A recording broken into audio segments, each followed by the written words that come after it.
Okay, bali tips and tutorial muna tayo. Pagbibigyan natin yung katanungan ng isa sa mga masugid natin na follower and then subscriber. Usapang power amplifier pa rin. Ang sabi daw, ano daw pinagkaiba ng mono against sa stereo setup. Okay, dahil medyo masama ang pakiramdam ko, pagpasensyaan nyo na ako, makatila ko. And then, dahil mabait ako, gawa natin ng video. Ano pinagkaiba ng mono or parallel against sa stereo? Ngayon, nagagamitin natin ng power amplifier ay ito. Ace na CE5, kakatapos ko lang gawin ito or kakatapos ko lang i-repair. Okay, ikutin natin camera. Ace na CE5 ang gagamitin natin pang demo na power amplifier. Okay, ikutin natin yung likod niya. Ngayon, ito yung likod ng Ace na CE5. Mono and then stereo or mono parallel and then stereo. Ito yung setup ha. Ito yung tinutukoy ni bossing. Ano daw pinagkaiba? Setup and then tunog.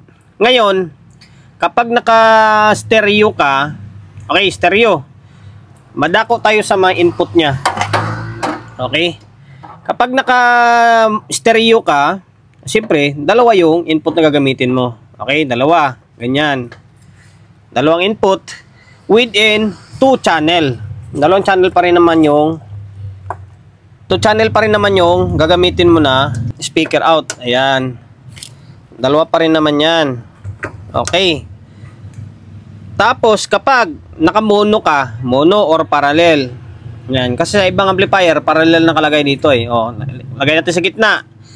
Ngayon yung input niyan is iisa lang. Okay, ganyan lang siya, isa lang. Pero 2 channel na yung gagana. Dalawa, hindi mo na gagalawin yan. Dalawang channel pa rin ng amplifier mo yung gagana.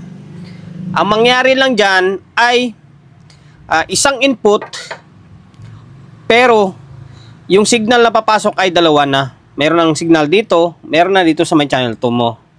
Okay, kapag naka-stereo, balikan natin, 2 input, 2 out. Kapag naka-mono ka or naka-parallel, 1 input equals 2 out pa rin naman. Magkakatalo lang sa may bridging. Kapag bridge kasi, kapag nakaganyan ka, 1 input, 1 output din. Ba, 1:1 siya. Pag-usapan naman natin yung tunog. Diba? Kasi ano nga pinagkaiba eh. Para sa akin, ang stereo, kapag naka-stereo ka, is nagsisync or naghihiwalay yung tunog.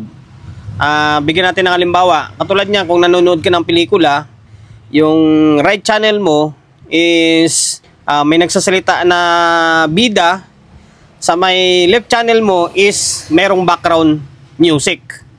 Gets niyo ba? Yung right channel, merong nagsasalita na tao, tapos yung left channel, yung background music. Yan yung stereo. Kumbaga, nagsisync yung tunog. Or, sa music naman, yung right channel mo is drums, yung left channel mo is keyboard. Ayan, parang ganun yung stereo. Nagsisync siya or naghihiwalay yung tunog. Although, minsan, ang stereo, maraming nagtatanong sa akin, boss, bakit ganun yung amplifier ko? Parang hindi siya ganun ka pantay yung tunog. Minsan, mahina yung kabilang channel. Na normal yan sa stereo. Minsan, mahina talaga yung right channel against sa left channel. Minsan, malakas naman yung right channel against sa left channel. Na normal naman yan para sa akin. Kasi minsan may mga record talaga na yung right channel is medyo mahina, yung left channel is medyo malakas. Or minsan vice versa sila. Minsan malakas yung left channel, medyo mahina yung right channel. Depende sa pag-record. Okay, ngayon, sa mono naman tayo, sa tunog naman ng mono, sa mono naman, hindi siya nagbi-blend or hindi siya nagsisynchronize. Kumbaga, kung ano lang yung tunog ng input mo dito sa may 1, yun na yung tunog ng channel 1 and then channel 2 mo. Kasi nga, ipapasa niya lang eh. Parang dito, papunta dito, iisa lang yung tunog. Kumbaga, walang hiwalay na mangyari. Isa lang. Kung bass lang yung lumalabas dito sa may channel 1 mo, bass din yung tutunog dito sa may channel 2 mo. Diba? Kung may nagigitara dito, may nagigitara din dito. Wala siyang blend or walang sync na tunog na mangyari.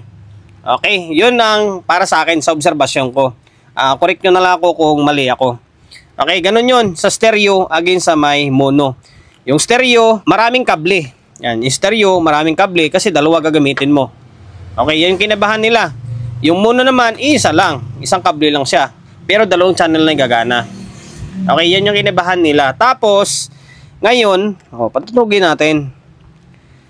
Sana napagbigyan ko kayo ha. Ngayon, lagay muna natin sa may stereo. Ayan, stereo. Ikot tayo dito sa may amplifier natin sa may harap. Ayan, naka-stereo muna tayo ha. Yung ace na unit, kapag nakaparallel ka o nakabuno, isang control lang papihitin mo rito. Isa lang talaga siya. Ngayon, play natin music. Play na yan. Naka-stereo tayo ha. Yan, stereo yan. Okay, stereo yan. Ngayon, mono natin. Switch natin sa may mono. Lagay natin sa may gitna. Okay, nakamono na yan. Ngayon, wala na music. Okay. Ayan. Bali, isa lang pipitin mo. Isang volume na lang yung pipitin mo. Sa is na C5 yung is kasi, kapag nakamuno ka, isang control lang pipitin mo. Meron kasi ibang amplifier naman, kahit nakamuno ka doon, dalawang control pa rin pipitin mo. Dito sa is, isa lang. Yan o, hindi mo na ginagalaw to. Diba? Okay, hanggang dito na lang. Sana nasagot ko yung tanong ni Bossing kung ano yung pinagkaiba ng mono parallel against sa may stereo. Yun lamang ginaiba niya. Yung mono, isang kable lang. Diba? Yung stereo, dalawang kable ang gagamitin mo. Yung stereo, 2 out. Yung mono, single input, 2 out pa rin naman gagamitin mo. Bridge lang nagkakatalo. Okay? Sana nakapagbigay idea tayo. Share ang video natin and then, siyempre pa-subscribe na rin. Maraming salamat.